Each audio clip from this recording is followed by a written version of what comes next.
وبعد كده حضراتكم تذكروا سنة 77 كان في مناظرة جرت ما بين شارون في الBBC وبين اللي هو سمير فرج، فاكر واللي هو سمير فرج في الوقت ده بس حدث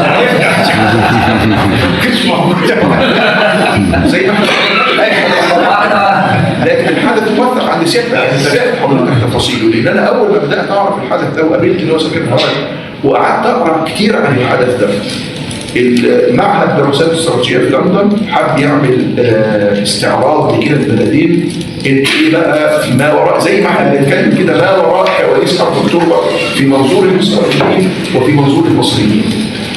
مين هيمثل اسرائيل ويتكلم عنها؟ شارون. مين هيمثل مصر ويتكلم عنها؟ اللي هو سمير فرج. وكان في ذلك الوقت في نص سن شارون، صغير جدا، يعني لسه بياخد الفرقه بتاعته بريطانيا يعني.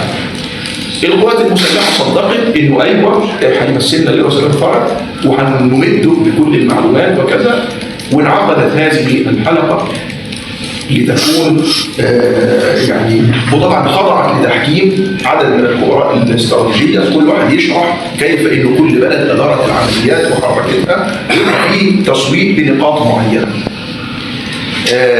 تم اللي هو سمير فرج نال في هذا الحدث المهم جدا اللي يجب نعمل عنه كتاب ونعمل عنه عدد تذكاري ونعمل عنه فيلم وثائقي.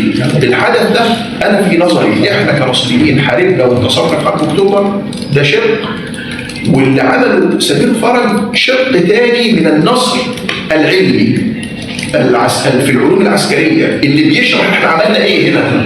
ده شيء حدث اداره فرج، لكن بيبرز اللي صنعوا مليون فرد. يعني ساعتها كمان كان الكلام على ان مفيش مصر ما كسبتش. ايوه النبيعيه دي المناظره على بالظبط، يعني المهم طريقه الجهد. مصر في ذلك في خلاصه تلك المناظره انه تم التصويت لمصر 8 من 10 ولاسرائيل 2 من 10. وشارون يومها قال المفاجاه اللي احنا اتفاجئنا بيها هي الجندي المصري. الجندي المصري ده اللي يبدو انه كان ما زال بيثبت انه مفاجاه للعدو، انه ما يعني على كل حال الانسان المصري